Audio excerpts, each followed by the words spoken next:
5ویں قسط۔ عیسیٰ نے سب دوستوں کے بیچ بیٹھ کر یہ کہا ہے کہ تانیہ کو وہ ہرگز معاف نہیں کرے گا اور اپنے بھائی کی موت کا بدلہ لے گا، کیونکہ اسی کے غلط مشوروں نے سہیب کی جان لی۔ اس کا دوست کہتا ہے کہ عیسیٰ کے عزائم دیکھ کر میں نے اسے باز رکھنے کی کوشش کی، لیکن وہ کچھ سننے کو تیار نہیں ہے۔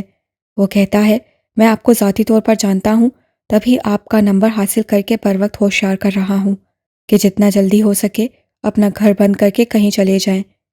عیسیٰ کی فیملی آپ کو بہت پریشان کر سکتی ہے، ڈاکٹر صاحبہ کو جیل بھی ہو سکتی ہے۔ نہیں ابو، ایسا نہیں ہو سکتا۔ تم نے کوئی مشورہ دیا تھا عیسیٰ کو کہ سہیب کو بے خبر رہنے دیا جائے تاکہ اس کی شادی کا دن گزر جائے، لیکن ایسا ہوا نہیں۔ سہیب کی کلاس فیلو نے اسٹیٹس پر پریشا کو شادی کی مبارکباد دے رکھی تھی، جس کی وجہ سے اس کے علم میں اچانک یہ خبر آئی اور وہ یہ صدمہ برداشت نہیں کر پایا۔ عیسیٰ نے اپنے دوستوں سے کہا ہے کہ مجھے ایسی کسی بات کا پہلے ہی ڈر تھا اور میں ڈاکٹر تانیہ کو منع بھی کر رہا تھا، لیکن انہی کے غلط مشورے نے سہیب کی جان لے لی اور اب ڈاکٹر تانیہ اس کا نتیجہ بھگتیں گی۔ غصے اور دکھ میں انسان کیا کچھ نہیں کہہ جاتا، آپ پریشان نہ ہوں۔ تانیہ نے اپنے حواس یکجا کرتے ہوئے ابو کو تسلی دی۔ تمہارے ابو جو کہہ رہے ہیں کرنے دو، یہاں رہنے کا رسک نہیں لیا جا سکتا، جانے ان لوگوں کے کیا ارادے ہیں۔ تانیہ کچھ نہیں ہوگا امی، خدا نہ خواستہ، میں نے تو سہیب کی جان نہیں لی، پلیز ابو۔ وہ سمجھانے کے انداز میں اپنی جگہ سے اٹھی کہ تبھی موبائل پر نواز کی کال آنے لگی۔ تانیہ نے حیران ہو کر کال اٹینڈ کی۔ ابھی تو وہ کلینک سے نکلی تھی۔ ڈاکٹر بی بی، ادھر کچھ لوگ کلینک کا توڑ پھوڑ کر رہے ہیں، میں دکان بند کر کے گھر جا رہا تھا جب پاس کے دکاندار نے ہم کو کال کر کے بتایا کہ کچھ لوگ دکان کا شیشہ توڑ رہا ہے۔ میں واپس آیا ہوا ہوں، بہت برا حال ہے۔ دکان سے دور رہو نواز۔ جی بی بی، وہ لوگ تو توڑ پھوڑ کر کے چلا گیا، میں دور ہی رہا تھا، لیکن بی بی اب شیشہ سب ٹوٹ گیا ہے تو سامان محفوظ نہیں ہے۔ آپ کیا بولتا ہے؟ نواز، تم ایک گاڑی ہائر کر لو اور دکان کا سب سامان وہاں سے نکال کر اپنے پاس کہیں رکھ لو، دکان کو بالکل خالی کر دو۔ تمہارے پاس ہے کوئی جگہ؟ تانیہ کو خیال آیا۔ جی بی بی، ہمارا گھر میں رکھ دے گا، اتنا سامان نہیں ہے، ابھی میں دکان کو خالی کروا لیتا ہوں۔ اس سے ہدایات سنتے ہی کال کاٹ دی اور تانیہ نے مایوس کی نظروں سے بابا کو دیکھا۔ حالات واقعی کنٹرول سے باہر لگ رہے تھے۔ بابا کو اسے ساری صورتحال بتائی۔ اب اس کے لیے بھی امی بابا کی بات ماننے بغیر چارہ نہیں تھا۔ اس کے بابا گھر بند کر کے اس کے ماموں کے ہاں جانے کا ارادہ باندھے بیٹھے تھے، تو یعنی انہیں اب عیسیٰ سے چوری چھپے منگورا چھوڑنا تھا، نہ جانے کتنے وقت کے لیے، کچھ طے نہیں تھا۔ مارچ آیا تو موسم ہلکا سا خوشگوار ہو گیا۔ عائشہ بیوی نے کمرے سے نکلتے وقت پاؤں میں چپلیں نہیں پہنی تھیں۔ لمبے برآمدے کو عبور کر کے شہناز سے کمرے کے نزدیک آئیں تو ذرا دیر کو رک گئیں۔ پچھلے 2-3 دنوں سے انہوں نے بہو کی روٹین چیک کر لی تھی، وہ آج کل دن کو سوتی تھی۔ عائشہ بیوی عام انداز میں چلتے ہوئے کمرے کے سامنے سے گزری اور ذرا کی ذرا گردن پھیر کر اندر کو بھی دیکھ لیا۔ شہناز آج بھی سوئی ہوئی ملی۔ عائشہ بیوی تیزی سے گزرتی چلی گئی۔ گلا ہمارے گھبراہٹ کے خشک ہو گیا تھا۔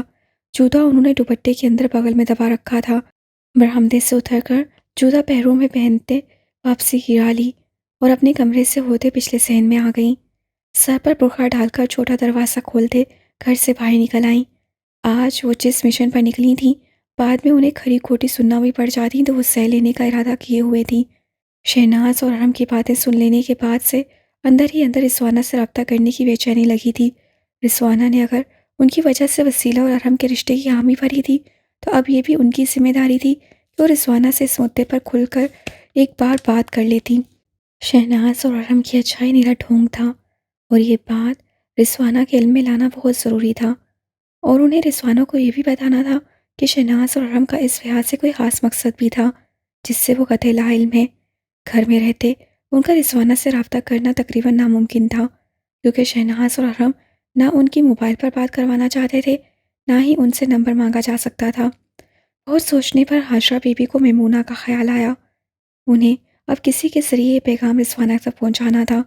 چونکہ منصف اور رمشا آج کل میاندم میں تھے تو عائشہ بی بی نے سوچا ان کی مدد سے رضوانہ کو ڈھونڈ کر پیغام پہنچایا جا سکتا ہے۔ میمونہ کا سسرال وہاں سے چند گلیاں چھوڑ کر تھا۔ عائشہ بی بی بہت کم کبھی گھر سے نکلا کرتی تھیں۔ وہ تھوڑے غور و خوض کے بعد ٹھیک گھر تک پہنچ ہی گئیں، لیکن اندر آ کر دل بری طرح مایوسی سے بھر گیا، کیونکہ میمونہ کے متعلق پتہ چلا کہ وہ اپنی نندوں اور شوہر کے ساتھ پشاور ایک شادی میں گئی ہوئی ہے اور 3 دن بعد لوٹے گی۔ گھر میں اس کی بیمار ساس سے ملاقات ہوئی، وہ بھی حویلی کی بڑی بیگم کے اپنے یہاں آنے پر بہت حیران تھی، پر حاجرہ بی بی نے کہہ دیا کہ اس کے انسپیکٹر بھائی سے کچھ قانونی مدد لینی ہے، اس سے آنا پڑا۔ کچھ دیر وہاں بیٹھ کر اس کی ساس کو یہ پیغام دے کر کہ یوں ہی میمونہ واپس آئے اسے حویلی ضرور بھیج دیں، حاجرہ بی بی گھر واپس لوٹ آئیں۔ دل پوری طرح گھبرا رہا تھا۔ گھر میں داخل ہوتے ہی ان کا سامنا مسرت سے ہو گیا۔ وہ انہیں عجیب عجیب نظروں سے دیکھتی فوراً وہاں سے چلی گئی، اور وہی ہوا جس کا ڈر تھا۔ کچھ ہی دیر میں شہناز ان کے سر پر موجود تھی۔ کہاں گئی تھی آپ؟ وہ میں تو ہوش دلے کے گھر۔ انہوں نے جھوٹ نہیں بولا تھا، میمونہ کی ساس کا نام لے دیا۔ کیوں، وہاں کیا کام تھا؟ شہناز کی تیوری چھڑی تھی، اسے اپنی ساس کا لہجہ ہی مشکوک سا لگا، اور ان دنوں وہ ہر چھوٹے بڑے معاملے پر پوری باریکی سے نظر رکھے ہوئے تھی۔ دوا لینی تھی کھانسی کی، اس کا شوہر ایک اچھے حکیم کو جانتا ہے، پہلے بھی ایک بار ذمہ لگایا تھا، میمونہ مجھے دے گئی تھی۔ تو مسرت سے کہہ دیا ہوتا، بنا بتائے ہی چلی گئی؟ یہ تو مجھے دکھائی نہیں دی، تم سو رہی تھی، سوچا خود ہی چلی جاؤں، اس کی ساس کا حال احوال بھی پوچھ آؤں گی، آنکھوں کا آپریشن کروایا ہے۔ عاشرہ نے لہجے میں اعتماد پیدا کیا۔ اس بار شہناز سے بنا کوئی تبصرہ کیے مسرت کو آنکھوں کا اشارہ کرتے باہر نکل گئی۔ اس بڑھیا پہ نظر رکھو، اگلی بار کہیں جائے تو پیچھا کرنا، اور گھر میں کوئی اس سے ملنے آئے تو مجھے بتانا۔ جی بیوی، مسرت نے سعادت مندی سے سر ہلا دیا، اور عاشرہ بیوی نے ان کے جانے کے بعد تھکی تھکی سانس لیتے خود کو بستر پر گرایا۔ نہ ٹانگوں میں سکت تھی، نہ وجود میں کوئی طاقت، بس ایک دھن تھی، کسی اپنے کا بھلا چاہنے کی، جو وہ بھاگی بھاگی چلی گئی۔ یہاں اور تھا ہی کون جس پر بھروسہ کیا جا سکتا؟ عاشرہ بیوی کی آنکھوں سے آنسو بہہ نکلے۔ آج وہ خود کو بہت اکیلا محسوس کر رہی تھی۔ ایسے اپنوں کا فائدہ بھی کیا ہوتا ہے جن کے ہونے سے انسان عدم تحفظ محسوس کرے۔ دنیا کی نظر میں وہ حویلی کی بڑی بیگم تھی، جو بہو اور پوتے کے ساتھ ایک معمول کی زندگی بسر کر رہی تھی، لیکن وہ ایک بے بس بوڑھا وجود تھی جو اپنوں کے نہیں دشمنوں کے بیچ بری طرح پھنس چکا تھا۔ ان کا حقیقی معنوں میں اللہ کے سوا کوئی آسرا نہ تھا، لیکن باوجود اس سب کے انہیں اپنے سے زیادہ رضوانہ اور وسیلہ کی فکر ستا رہی تھی۔ معلوم نہیں اس بار رضوانہ اپنی بے خبری میں شہناز کے کس وار کا شکار ہونے جا رہی تھی۔ کاش میمونہ وقت پر ان کے پاس پہنچ جائے تاکہ وہ کچھ غلط ہونے سے روک سکیں۔ شہناز سے ہی پتہ چلا تھا کہ رضوانہ نے بیاہ کے لیے رضامندی ظاہر کر دی تھی، اور اگلے ہفتے میاندم میں سادگی سے آرام اور وسیلہ کا نکاح اور پھر رخصتی ہونا تھی۔ وسیلہ نے کھڑکی سے دیکھا، مومن بھیا لان میں ٹہل رہے تھے، انداز میں بے چینی اور غائب دماغی نظر آتی تھی۔ وسیلہ نے کچھ دیر رک کر سوچا، پھر دوپٹہ اوڑھ کر باہر نکل آئی۔ تم؟ مومن کے قدم رکے۔ آؤ۔ موسم اچھا ہے نا آج؟ وہ ساتھ چلنے لگی۔ مارچ کے آغاز کے ایام تھے، موسم واقعی کچھ دن ہوئے بہت خوشگوار ہو چلا تھا، سرما رخصت ہو گیا تھا، ہلکی ٹھنڈی ہوا اب بھلی معلوم ہوتی تھی۔ ہاں، باہر کا۔ مومن کے چلے دل کی آواز اندر نہیں دب پائی۔ وسیلہ نے مسکرا کر دیکھا، پھر لب بھینچ کر چہرہ سنجیدہ کیا۔ پریشان ہے؟ نہیں ہونا چاہیے۔ وہ اس سے بھی خفا ہونے لگا، خوش دلی سے پیش آنا تو آج کل جیسے بھول ہی بیٹھا تھا۔ تم پر جبر کیا جائے تو تمہیں پتہ چلے۔ وہ روانی میں قید ہو گیا، لیکن جواباً جیسی نظر وسیلہ نے مومن پر ڈالی تھی، اس کے بعد کسی وضاحت کی ضرورت نہ تھی۔ سوری، تم تو شاید خود بھی ایسی صورتحال سے دوچار ہو۔ اوکے۔ مومن سائڈ سے ہٹ کر وسیلہ کے سامنے آیا۔ تو تم مجھے زیادہ بہتر بتا سکتی ہو کہ جب ہمیں جبراً استعمال کیا جاتا ہے تو کیسا لگتا ہے؟ جانتی ہوں بھیا، وہ ہلکا سانس سی، لیکن زندگی میں ہمیشہ میں نہیں چلتی، کچھ فیصلے اوروں کی خاطر بھی کرنا پڑ جاتے ہیں، ایسا شاید ہر کسی کی لائف میں کبھی ہو ہی جاتا ہے۔ ہاں، لیکن مدعا کوئی چھوٹا موٹا ہو تو سمجھ میں بھی آتا ہے، پوری زندگی گزارنے جیسا عمل اور یوں دوسروں کے ہاتھوں میں ناچتے پھرنا۔ وہ بپھر گیا۔ تو آپ منع گئے تھے؟ وسیلہ جو خود نہ کر پائی، سوچا بھیا کو تو سہولت کا راستہ دکھا دے۔ یار کر چکا ہوں منع، ہر زبان میں۔ وہ دبے دبے چلا اٹھا۔ لیکن یہاں سن کون رہا ہے میری؟ امی کو اور کچھ سجھائی اور دکھائی ہی نہیں دے رہا، سوئی اٹک گئی ہے۔ پلیز ہیلپ می وسیلہ، پلیز۔ مومن نے باقاعدہ ہاتھ چھوڑ دیے تو وسیلہ نے سخت بے بسی محسوس کرتے ان کے ہاتھ چھڑوائے۔ توبہ ہے مومن بھیا، بچوں کی طرح بیہیو کر رہے ہیں آپ۔ ذرا غصے کے ساتھ ہر پہلو پر مجھ سے کھل کر بات کریں، لیکن پلیز ریلیکس ہو کر۔ آپ جانتے ہیں میں آپ کی بات سنوں گی بھی اور سمجھوں گی بھی۔ آئیں یہاں بیٹھتے ہیں۔ وہ سلی کرسیوں کی طرف آئی۔ مومن نے بھی بالوں کو ہاتھ سے پیچھے لے جاتے گہرا سانس لے کر اوپر آسمان میں دیکھا، خود کو ایزی کرنے کی کوشش کی اور سامنے کی کرسی پر بیٹھ گیا۔ تمہیں پتا تو ہے نا اس ساری سچویشن کا؟ وہ اب گھٹنوں پر کونی اٹکائے دونوں ہاتھ کھول کر جیسے سمجھانے کی پوزیشن میں آ گیا تھا۔ جی ساری بات پتا ہے، امی نے ندرت مامی کے اور پھر اپنے خیالات مجھے بتائے تھے۔ تو سن کر تمہیں کیسا لگا؟ جی پہلے پہل تو عجیب ہی لگا، اس سے تاکید کی، لیکن مومن بے یقینی سے پیچھے ہٹا۔ پہلے پہل مطلب؟ اب تم بھی ان سب کے ساتھ ہو؟ وہ ایک بار پھر آپے سے باہر ہونے لگا۔ وسیلہ نے جلدی سے سر نفی میں ہلایا۔ نہیں نہیں، میرا مطلب ہے پہلے پہل بہت عجیب لگا، لیکن پھر امی نے جو ریزن بتائے تو میں سوچ میں پڑ گئی تھی، اور کوئی وجہ نہیں۔ مجھے نا اب کسی سے اچھائی کی امید نہیں ہے۔ مومن نے کرسی پر بیٹھے بیٹھے حفیظ سے رخ پھیرا۔ وسیلہ نے پھر ہنسی روکی۔ اچھا آپ بس مجھے اپنے خیالات بتائیں، دوسروں کی چھوڑیں، آپ کے اعتراض کی وجہ کیا ہے؟ کوئی ایک وجہ ہے وسیلہ؟ وہ سیدھا ہو بیٹھا۔ تم خود سوچو، ایک تو اہلیہ کے ساتھ میرا رشتہ دیکھو، اوپر سے اس کی اتنی کم عمر، پھر ذہنی ہم آہنگی۔ دیکھو میں یہ نہیں کہتا کہ ذہنی ہم آہنگی نہ ہو تو شادی نہیں ہو سکتی، ترہیم سے میرا مزاج بالکل نہیں ملتا تھا، لیکن میں نے اس بات کو زیادہ اہمیت نہیں دی تھی، اور دیکھ لو کہ 1 سال کی رفاقت میں کوئی زیادہ مسئلہ پیش نہیں آیا تھا۔ ترہیم کے وقت بھی میں نے دوسروں کی خواہش پر اپنا ذہن بنایا تھا۔ میں نے دیکھ لیا تھا امی نے بچپن سے اسے پالا ہے، بیٹی بنا کر رکھا ہے اور بہو بنانے کی خواہش رکھتی ہیں۔ میں نے ان کی خواہش کا احترام کیا اور اپنی لائف سے بھی خوش تھا، لیکن یار دوسروں کی خواہش جائز بھی تو ہونا۔ اصل میں یہاں سب بچوں کے متعلق سوچ رہے ہیں، ان کے فیوچر کی فکر بھی تو کرنی ہے۔ ایلیا کے سوا کوئی بہتر آپشن کسی کو نظر نہیں آتا، لیکن ہے میں فی الحال یہ نہیں سوچتی۔ یہ باتیں تو مامی نے بھی آپ سے کی ہوں گی۔ میں آپ سے ایک پرسنل سوال پوچھوں گی؟ ضرور۔ ترہیم کا جانا ایک بہت بڑا صدمہ ہے، لیکن بہرحال زندگی رک نہیں جاتی۔ ماموں کی بیماری، مامی کے اکیلے پن اور بچوں کو دیکھتے آپ کو ایک دن گھر تو بسانا ہی پڑے گا۔ تو ایسے میں آپ کیا سوچتے ہیں آپ کے لائف پارٹنر کون یا پھر کیسی ہونی چاہیے؟ وسیلہ نے اس بار کھل کر پوچھنا مناسب سمجھا۔ دیکھ چکی تھی بھائی ذہنی طور پر شدید انتشار کا شکار ہیں اور اپنی الجھنوں سے جلد از جلد باہر آنا چاہتے ہیں۔ حلفیہ اور قسمیاں کہتا ہوں وسیلہ کہ میرے ذہن میں اس حوالے سے کچھ بھی نہیں ہے۔ انفیکٹ ابھی میں یہ یقین بھی نہیں کر پایا کہ ترہیم اس دنیا میں نہیں رہی۔ تم نے اپنی بہن کھوئی ہے، پھپھو نے بیٹی، امی نے بہو۔ سچ کہو کیا کوئی بھی اس بے یقینی سے نکل پایا ہے کہ ہمارے ساتھ کیا ہو گیا؟ آج آپ کو سن کر میں نے جانا کہ یہاں اور بھی ہیں جو ایسا محسوس کرتے ہیں، ورنہ مہینوں سے مجھے لگ رہا تھا یہ صرف میری فیلنگز ہیں۔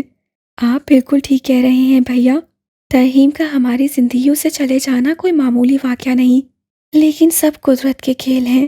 وہ جتنا وقت لکھوا کر لائی تھی وہی پورا کر کے چلی گئی۔ اب دیکھتی ہوگی تو سوچتی ہوگی کیسی الجھی دنیا کے جال میں پھنسے ہیں بیچارے۔ وسیلہ روتے روتے ہنس پڑی۔ آج بہت دنوں بعد ترہیم کی یاد نے جیسے ایک زخم کو تازہ کر دیا تھا۔ وہ ممانی اور امی کی حساس طبیعت کو دیکھتے گھر میں ترہیم کا موضوع چلنے ہی نہ دیتی تھی۔ کیا کریں وسیلہ؟ مومن نے کہا بھری، جب تک اس پنجرے میں قید ہے اس قید کو کاٹنا تو ہے نا۔ میں بھی کتنا سیلفش ہوں، جب سے اپنے ہی رونے رو رہا ہوں، ایک بار بھی تم سے نہیں پوچھا کہ یہ سب جو تمہارے ساتھ ہو رہا ہے۔ کوئی بات نہیں بھیا، وسیلہ نے گھبرا کر بات اچک لی۔ میرے لیے امی کی مرضی باقی ہر بات پر مقدم ہے۔ وہ ترہیم کے بعد کچھ الگ انداز میں سوچنے لگ گئی ہیں۔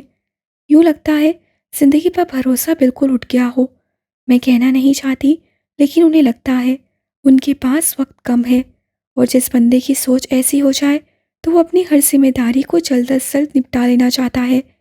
کئی بار سمجھا چکی ہوں یہاں ہر کسی نے اپنا پھیرا پورا کرنا ہے، فہم مت پالیں، لیکن کبھی کبھار سمجھانا مشکل ہوتا ہے، اس لیے ان کی مان لینے میں ہی عافیت ہے۔ آپ مجھے چھوڑیں، بس اپنے معاملے پر فوکس کریں، آپ مجھے زیادہ ڈسٹرب لگتے ہیں۔ کوئی راستہ سجھائی نہیں دیتا۔ وہ پھر آ بھر کر رہ گیا۔ میں اپنی رائے دوں؟ وسیلہ نے کچھ جھجک کر اجازت مانگی تو مومن حیران ہوا۔ ارے میری بہن، کب سے وہی تو مانگ رہا ہوں، بتاؤ نا۔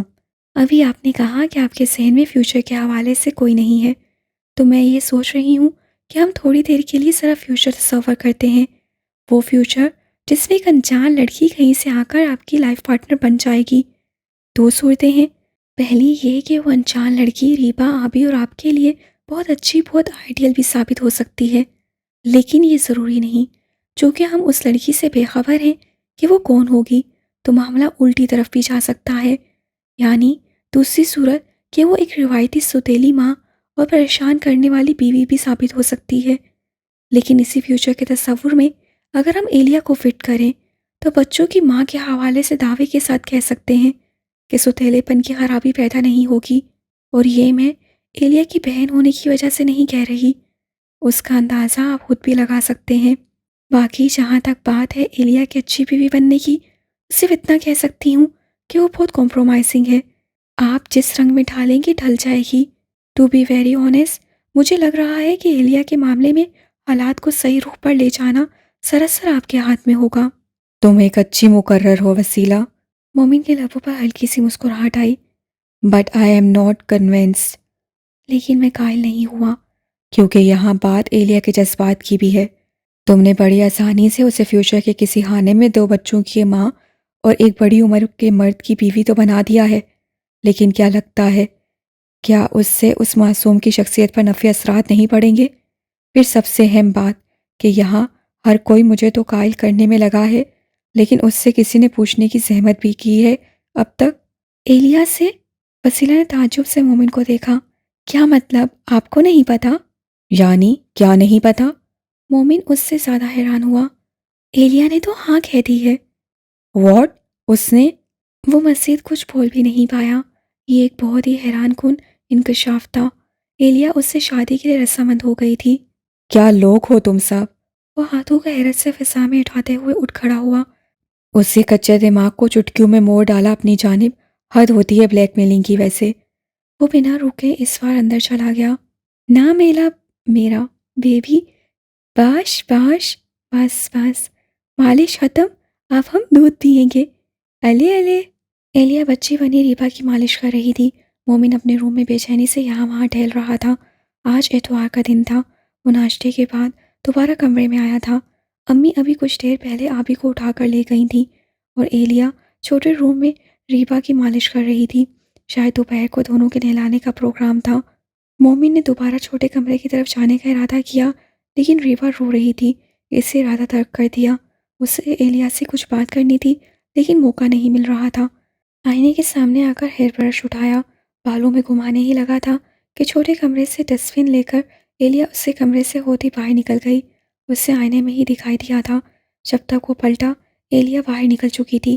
وہ وہیں رک کر اس کا انتظار کرنے لگا، کیونکہ وہ ریبا کو اکیلا چھوڑ کر جا نہیں سکتی تھی، اور وہی ہوا۔ 2 ہی منٹ میں خالی ڈسٹ بن لیے ایلیا واپس کمرے میں داخل ہوئی۔ رخ چھوٹے کمرے کی طرف ہی تھا۔ سنو۔ مومن تھوڑا آگے آیا۔ جی بھیا۔ وہ اسے دیکھنے لگی۔ وہ تم؟ وہ گردن کھچانے لگا۔ جملے تو سوچے ہی نہیں تھے۔ میرا مطلب ہے تمہیں اگر فورس کیا گیا ہے اس رشتے کے لیے تو فوراً انکار کر دو۔ آپ نے کر دیا ہے؟ وہ اسے دیکھ نہیں رہی تھی۔ Of course. وہ پرجوش ہوا۔ ہاں کہنے کی کوئی تک ہی نہیں بنتی۔ یہ سب انتہائی بے جوڑ ہے، کسی کے دباؤ میں ہرگز مت آنا، تم بہت کم عمر ہو۔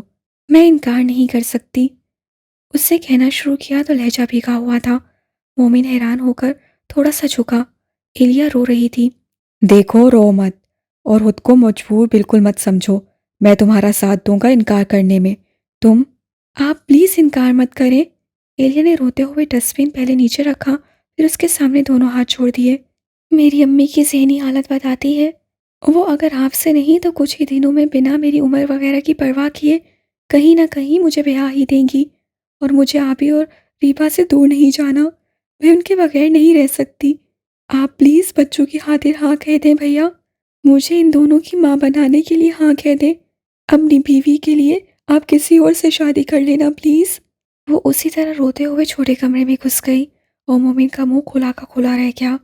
مائی گاڈ، ایک سے ایک پاگل بستا ہے یہاں، احمق، ٹفر، عجوبے اور لا علاج۔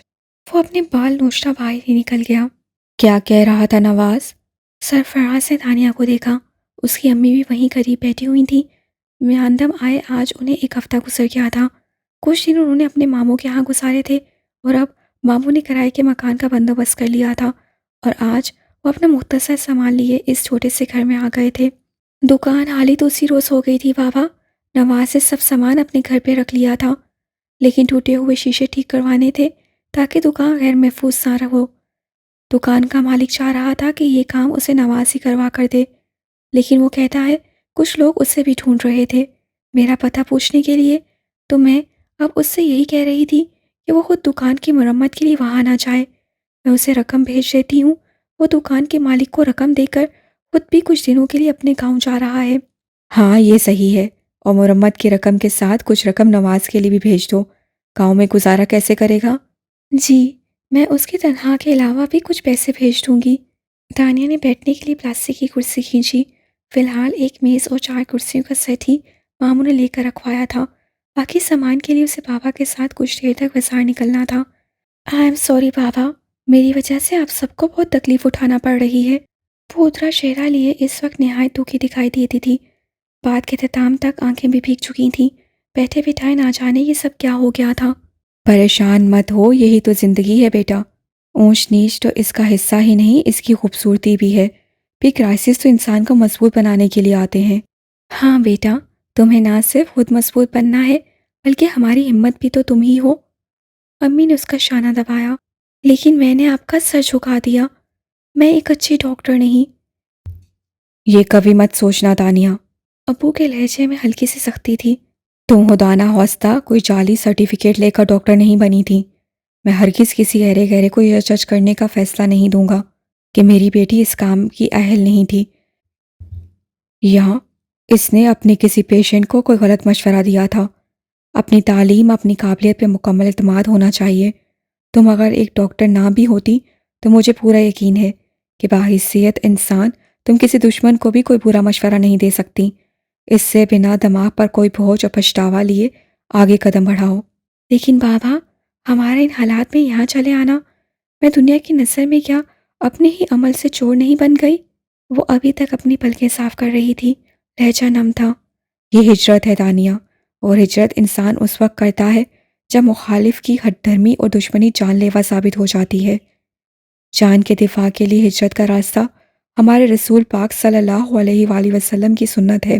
ہم چونکہ ان کے پیروکار ہیں تو ان کے راستے پر چلنا ہی ہماری نجات ہے۔ تھینک یو بابا۔ دانیہ کرسی سے اٹھ کر اپنے بابا کے قدموں میں آ بیٹھی۔ ان کے گھٹنوں پہ سر رکھتے وہ پوری طرح کھل کے روئے چلی گئی۔ آج مجھے رونے دیجیے، میرے دل کے سارے بوجھ میں آج اس نئی زندگی کے پہلے دن ہی ہلکے کر لینا چاہتی ہوں۔ اب میں اگر آگے بڑھی تو وعدہ کرتی ہوں پیچھے پلٹ کر نہیں دیکھوں گی۔ گڈ، مجھے اپنی سمجھدار بیٹی سے اسی جواب کی توقع تھی۔ اور اگر اب دل کا بوجھ ہلکا ہو گیا ہو تو تم باپ بیٹی بازار جا کر کچن کا ضروری سامان لے آؤ۔ چائے کے بغیر تو سر بالکل خالی لگ رہا ہے۔ جی امی، میرا خیال ہے پہلے ہم صرف کچن کا سامان لے کر آپ کو دے جاتے ہیں، اور جب تک آپ کچھ پکائیں گی ہم دوبارہ جا کر بستر وغیرہ بھی دیکھیں گے۔ وہ چہرہ صاف کرتے اٹھ کھڑی ہوئی۔ کام واقعی بہت تھے، لیکن پہلے وہ انہیں نہایت سستی کی حالت میں جیسے تیسے انجام دیتی، لیکن بابا کی محبت و تسلیوں کے بعد اس سے حقیقتاً اپنے اندر ایک انرجی پیدا ہوتی محسوس کی تھی۔ مشکل میں اپنوں کا ساتھ اللہ کی طرف سے امداد ہوتی ہے، اور دانیہ کو اپنوں کے اس ساتھ کی بہت قدر تھی، اور اب اس نے انہی اپنوں کی خاطر خود کو مضبوط بنانا تھا، کیونکہ اس کی جب اپنے بابا اور امی کے چہرے پر نظر پڑتی تو وہ اسی کو دیکھ رہے ہوتے۔ وہ اس کے بڑے ہونے کے باوجود اس کے پیچھے چلنا چاہتے تھے، اس پہ بھروسہ کرنا چاہتے تھے، اور اس نے اس بھروسے کا مان رکھنا تھا۔ شادی کے دن قریب آ رہے تھے۔ حاجرہ بیوی ان دنوں بے چینی سے میمونہ کا انتظار کر رہی تھیں۔ کتنے دن گزر گئے تھے، میمونہ ابھی تک ان سے ملنے نہیں آئی تھی۔ ادھر مومن صبح جہیز کا سامان بھی ان کے گھر رکھوا گیا تھا۔ شادی میں 4 دن رہ گئے تھے اور وہ کسی طریقے سے بھی میاندم کوئی رابطہ نہیں کر پائیں تھیں۔ تھکی تھکی آ بھرتے وہ اپنی جگہ سے اٹھی اور کھڑکی میں آ کھڑی ہوئیں۔ یہ کمرہ انہیں ایک جیل خانہ لگتا تھا، اور یہ کھڑکی اس جیل کا دروازہ جس کے باہر دیکھا تو سب جا سکتا تھا، لیکن کچھ بھی کنٹرول کرنا اپنے اختیار سے باہر ہوتا ہے۔ ہوا ان دنوں ہلکی گرم ہو چلی تھی، فضا میں اس سے قبل چڑیوں کی چہچہاٹ کے سوا کچھ سنائی نہ دیتا تھا، پر آج کچھ گہما گہمی سی محسوس ہو رہی تھی، جیسے آس پاس کہیں کوئی کام شروع ہو۔ ہلکی کھٹ پٹ بڑی دیر سے جاری تھی۔ وہ ذرا سی دیر میں تھک کر اب پلٹنے ہی لگی تھی کہ ڈیرے کے دو ملازموں کو ایک پرانا پلنگ لے کر سامنے کی راہداری میں داخل ہوتے دیکھا۔ وہ حیرت سے وہیں رک گئیں۔ یہ راہداری تہہ خانے کی طرف جاتی تھی جہاں گلناز رہتی تھی۔ معلوم نہیں پلنگ وہاں کیوں لے جایا جا رہا تھا۔ آج تو گھر میں نیا سامان آیا تھا اور وہ تو ارحم کے کمرے میں رکھنا تھا۔ پھر یہ پرانا پلنگ، شاید گلناز کا پلنگ ٹوٹ گیا ہوگا۔ یہاں کون ان سے کچھ پوچھتا تھا؟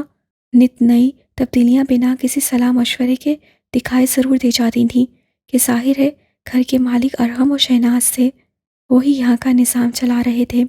وسیلہ کی شادی آج؟ تمہیں کیسے پتا چلا؟ رمشا حیرت سے چلائی اور بوٹ کے تسمے کھولتے منصف کا ہاتھ وہیں رک گیا۔ ابھی ابھی وہ تھانے سے گھر واپس آیا تھا۔ رمشا کچن میں اس کے لیے کھانا گرم کر رہی تھی جب میمونہ کی کال آ گئی۔ نہیں، ہمیں تو نہیں بلایا۔ اچھا، اوہو۔ وہ کچھ دیر اسی قسم کے مختصر رد عمل دیتی اس کی بات سنتی رہی، پھر کال آف کر کے اس کے لیے کھانا لے آئی۔ میمونہ حویلی گئی تھی دادی سے ملنے، رمشا خود ہی اسے بتانے لگی۔ منصف بظاہر کھانا کھاتے چپ چاپ سنے گیا۔ کہتی ہے کچھ دن پہلے جب میں پشاور شادی میں گئی تھی تو پیچھے دادی مجھ سے ملنے آئی تھیں۔ میمونہ سے تو ظاہر ہے ملاقات نہیں ہوئی۔ دادی اس کی ساس کے پاس پیغام چھوڑ گئیں کہ جب بھی وہ واپس آئے ان سے ضرور ملے، کچھ ضروری کام ہے۔ تو میمونہ کہتی ہے کہ شہید شادی میں بیمار پڑ گیا۔ واپس آ کر کئی دن میں اس کی وجہ سے ملنے جا نہیں سکی، اور جو ہی اسے وقت ملا یہ حویلی گئی تو ملازموں نے باہر سے ہی واپس بھیج دیا۔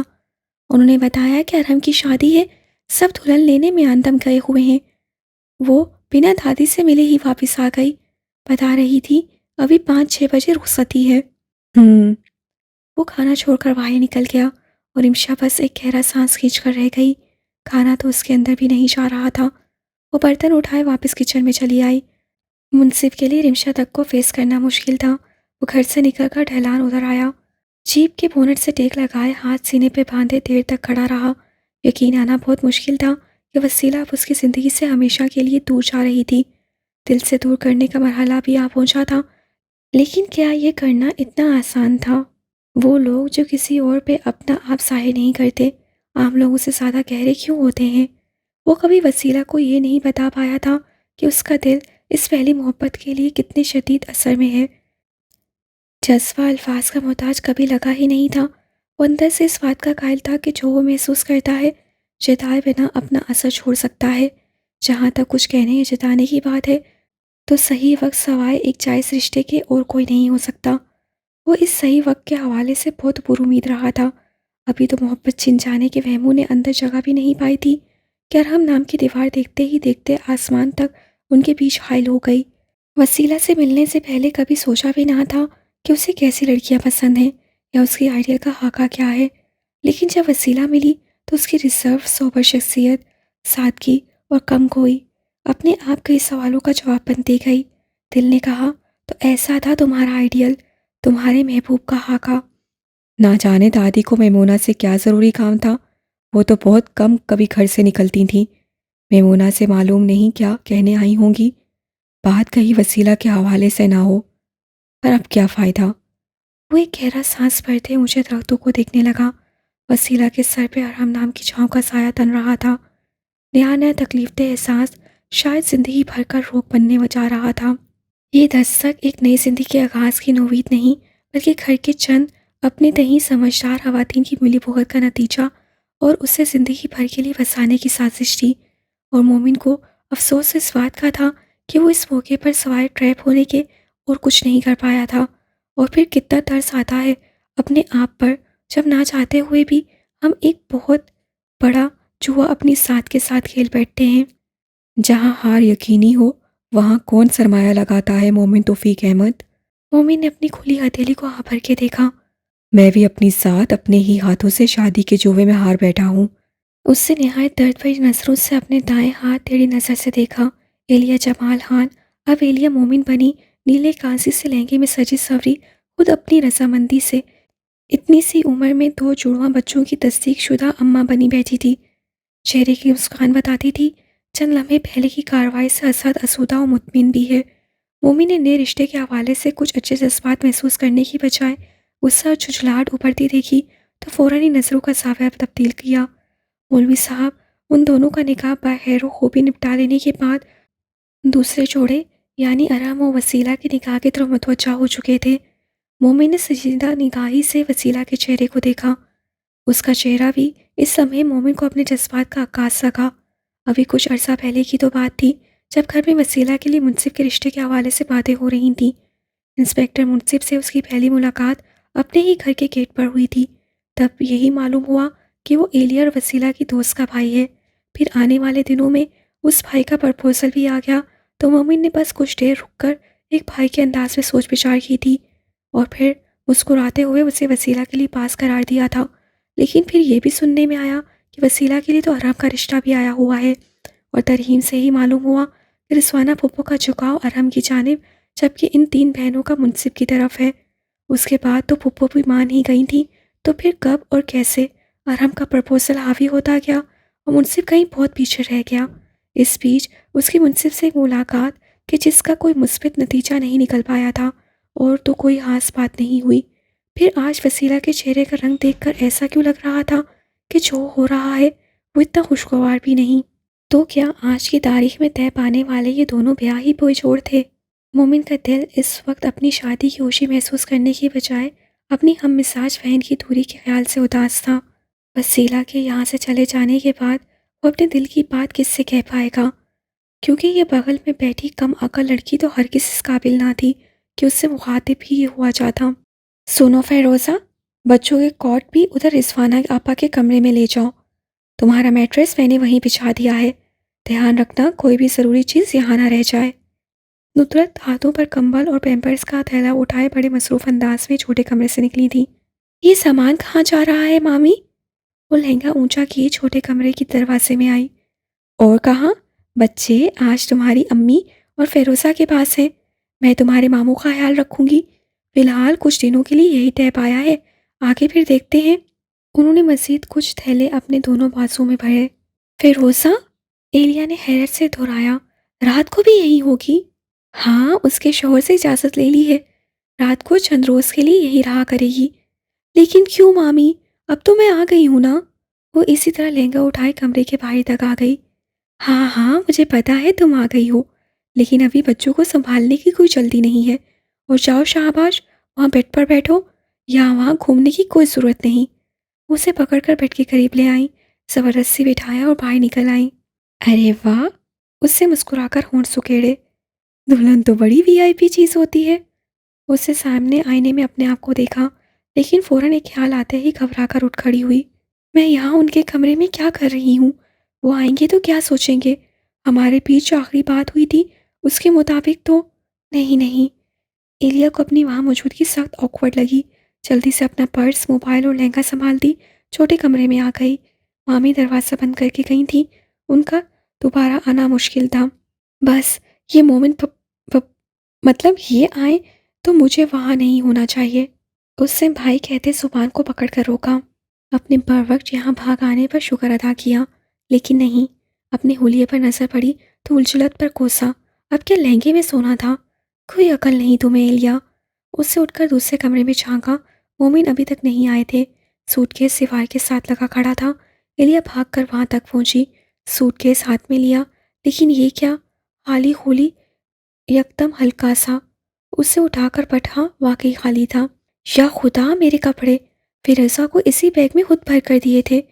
اس سے مومن کی وارڈروب کھولی، اف توبہ، ان کے کپڑوں کے نیچے والے خانے میں نیا مال بھر دیا گیا تھا۔ کس کس کو بتائے یہاں کیا طے پایا تھا؟ اسے الٹ پلٹ کر کوئی سادہ ڈریس ڈھونڈنے کی کوشش کی، لیکن پیچھے دروازہ کھلنے کی آواز آئی تو سانس گلے میں اٹک گیا۔ مومن بھا اندر آ رہے تھے، اس سے دوسرے خانے کے کپڑوں کو دونوں بازو میں پورا بھرا اور پلٹ کر چھوٹے کمرے کی طرف دوڑ لگائی، لیکن مومن کمرے میں آ چکا تھا۔ ناک تک کپڑوں کا ڈھیر اٹھائے وہ جھاڑو والی چڑیل کی طرح اس کے پاس سے نکل کر اپنے کمرے میں کڑپ ہو گئی۔